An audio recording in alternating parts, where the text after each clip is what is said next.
Good morning, children. Welcome to the next class of Biobotany. In today's class, we are going to start with Unit 17 that deals with reproduction. So, here we will be studying about reproduction in plants. So, first let's understand what is this reproduction. Reproduction means to produce again. So, what is reproduction in plants? It is a biological process by which one organism produce a new offspring, produce a young one which is similar of its own kind. So, an organism can produce a new organism of its own kind. This process is called as reproduction. Okay, so here as we know, all the living organisms, they have a definite time period. So living organisms cannot survive for an indefinite period on earth. So all the living organism has a lifespan. For this particular time period only a living organism can survive.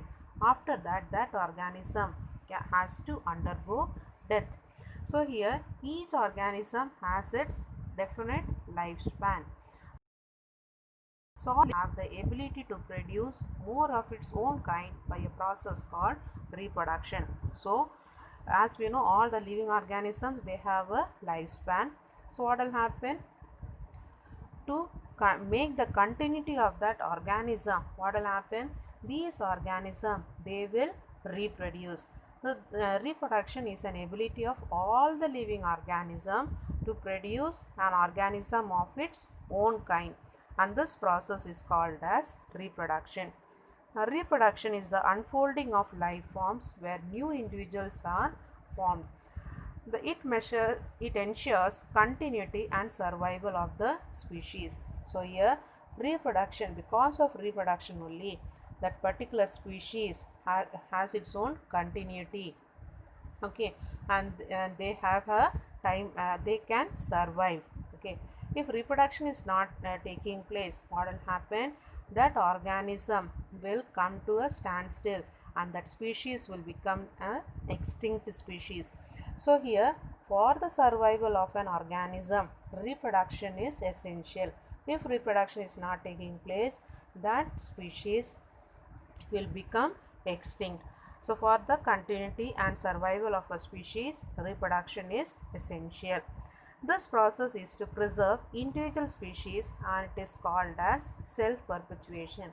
So reproduction process is essential for to preserve that species. Okay, to continue the particular species, reproduction is essential. So and it is called as self perpetuation. Self perpetuation means ability to continue its own type. Okay, so here this ability of continuation of a species is depend on that particular species. That particular species only has its ability to make the continuity of a particular species. For example, if we study if a particular species has stopped reproducing, so the number of population present at that time, those population alone will be there till that population is growing, that population will be present. After the death of this population, what will happen? This population will come to a standstill because reproduction is not taking place. The time required to reproduce also varies from organism to organism. You may find great variation in period of reproduction in yeast, bacteria, rat, cow, elephant and human. So here it is said that reproduction is essential for all living organisms to maintain the continuity of that species. And the time period of this reproduction varies from organism to organism. For some organism, the reproduction time is within minutes. For some organism, it is in months, and for some organism, it may be in years. Okay, so the time period for the reproduction of the organism varies from species to species. Okay, in sexual reproduction, offsprings are produced by the union of male and female gametes. Okay, so here it is said that those organisms which undergo sexual reproduction, in that how the offsprings are produced by the fusion of the gametes. fusion or union. Okay, so fusion or joining, you can say union, fusion, joining, they are all having the same meaning. So fusion of the two gametes, so that is one will be the male gamete, the other will be the female gamete. Male gamete is called the sperm, female gamete is called the egg. So by the fusion of these two gametes only the offspring is produced in those organisms where sexual reproduction is taking place. The male and the female gametes contain the genetic material or genes present on the chromosome, which transmit the characteristic traits to the next generation. So here the male and the female gametes contain the genetic material, that is the sperm and the egg, they contain the genetic material. So what is that genetic material? Usually it is the DNA. So this contains the genes. Now genes are present on the chromosome. Each organism, one particular character is controlled by a gene. Each character in an organism is controlled by a gene. So for each character in an organism there is particular genes are present there. So these genes are responsible for carrying the information. Transmit means carrying. To transmit the characteristic traits means character features to the next generation. So because the information is present in the genes only, you can find that each organism, the offspring of each organism resembles their parents. Okay, there are three types of reproduction in plants, namely vegetative, asexual and sexual reproduction.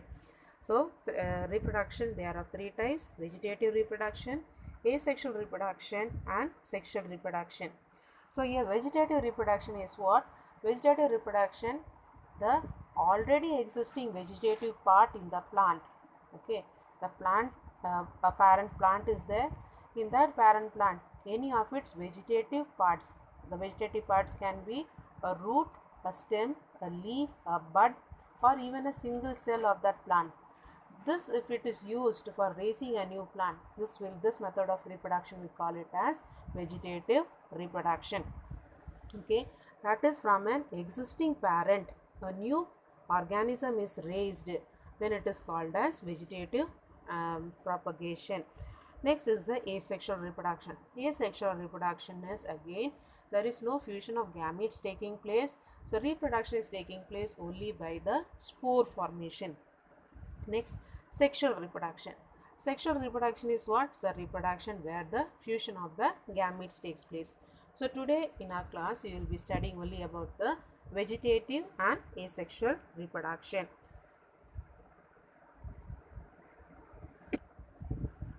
Okay, so we'll study what is vegetative reproduction. In this type, new plantlets are formed from the vegetative somatic cells. So vegetative body is called as the somatic body also. So here, so already existing vegetative cell, buds or organs of the plant. So vegetative method of reproduction is what? Raising a new plant from any vegetative part. It may be a cell or it may be a bud or any organs, plant organs. The vegetative part of the plant includes root, stem, leaf or bud. These gets detached from the parent body and grows into an independent daughter plant. So here these vegetative part, that is the root, stem or leaf, when they are separated from the parent plant, and these plant parts, they can give rise to a new plant which can prepare its own food. So it is said to be an independent daughter plant. It has only mitotic division, no gametic fusion, and daughter plants are genetically similar to the parent plant. So in the vegetative reproduction, the offspring produced, they will undergo only mitotic division. Mitotic division means one cell will divide into two. Okay, so here what will happen? The parent cell is having how many chromosomes? That many number of chromosomes will be present in the two daughter cells also.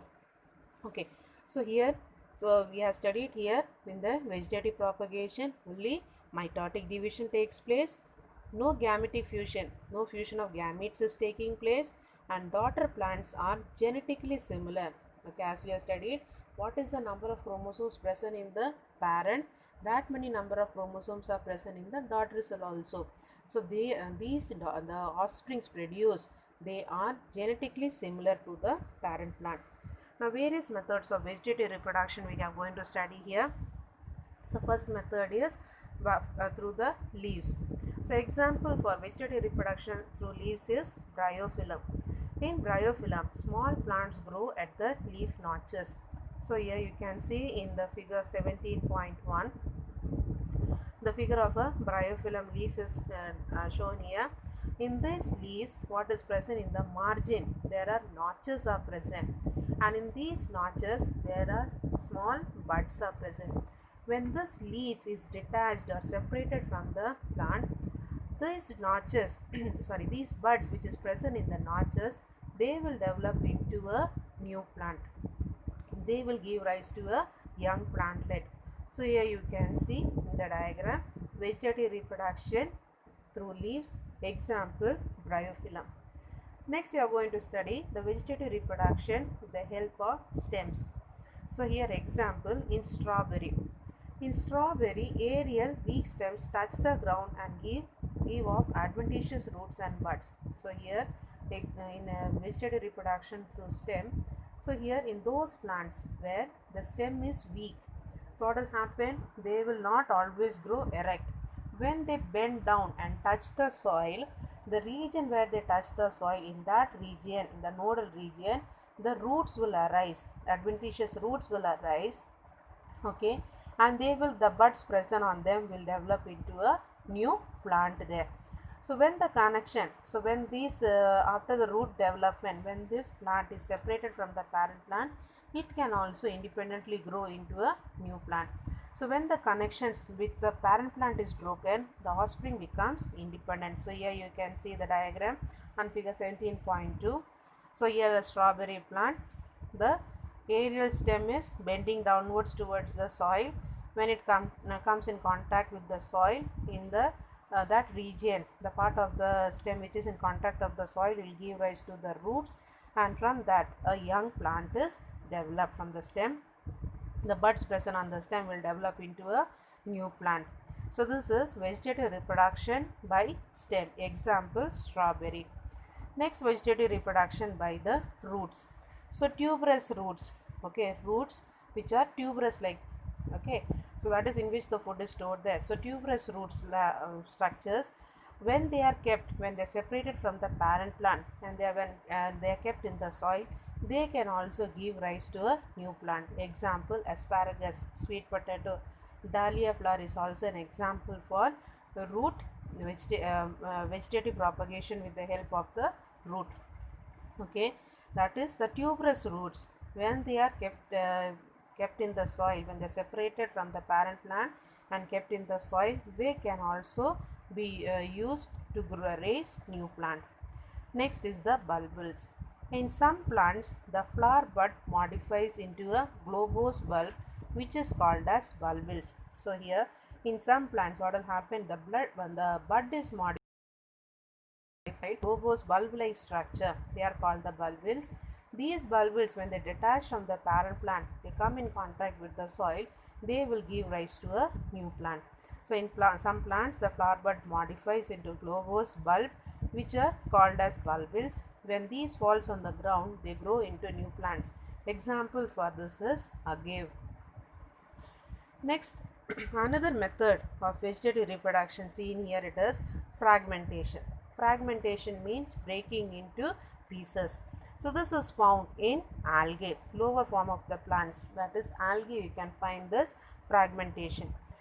So in filamentous algae, breaking of the filament into many fragments, this is called as fragmentation, and each fragment having at least one cell may give rise to a new filament of the algae by cell division. So here you can see in figure 17.3, and this is a filamentous algae, example Spirogyra.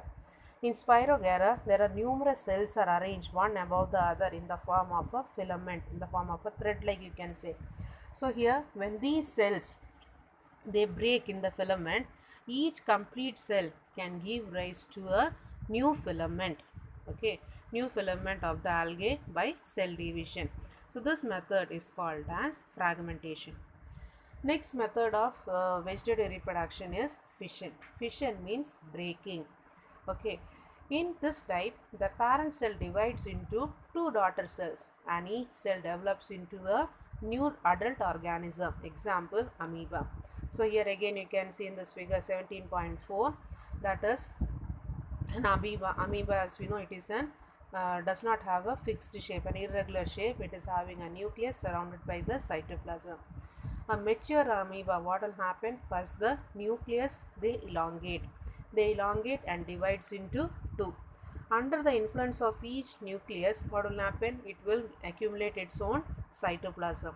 After that, the cell membrane, they will start moving towards the center. That is, the constriction is formed, and at last what will happen? One parent cell will divide into two daughter cells. Okay, so this method is called as fission. So it is another method of vegetative reproduction. Next method is budding. Budding is what? It is a small outgrowth seen on the surface of an organism. So here we are seeing in the yeast we are studying.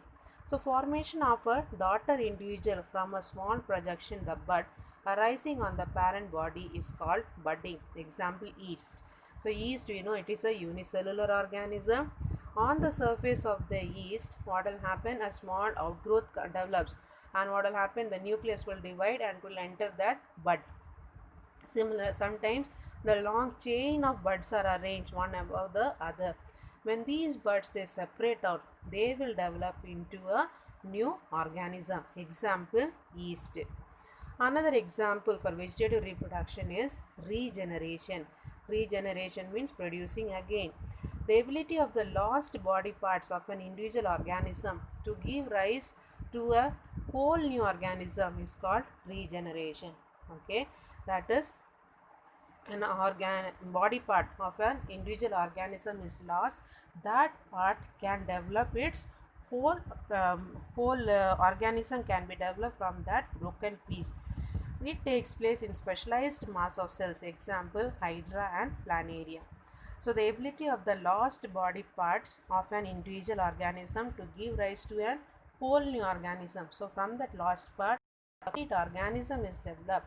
This method is called the regeneration, and this is found in hydra as well as in planaria. So this is what we have studied about the different methods of vegetative reproduction. Next, we are going to study about the asexual reproduction. The asexual reproduction is the production of an offspring by a single parent without the formation and fusion of gametes is called as asexual reproduction. So here, production of an offspring are the young ones from a single parent. Here also no fusion, no gametes are formed and no fusion of these gametes is taking place. It involves only mitotic cell division. So here what is happening? Only mitosis cell division is taking place. That means only one cell divides into two daughter cells, as we have already studied. Here the chromosome number is not changing. As many number of chromosomes are present in the parent cell, that many number of chromosomes will be present in the newly formed daughter cells.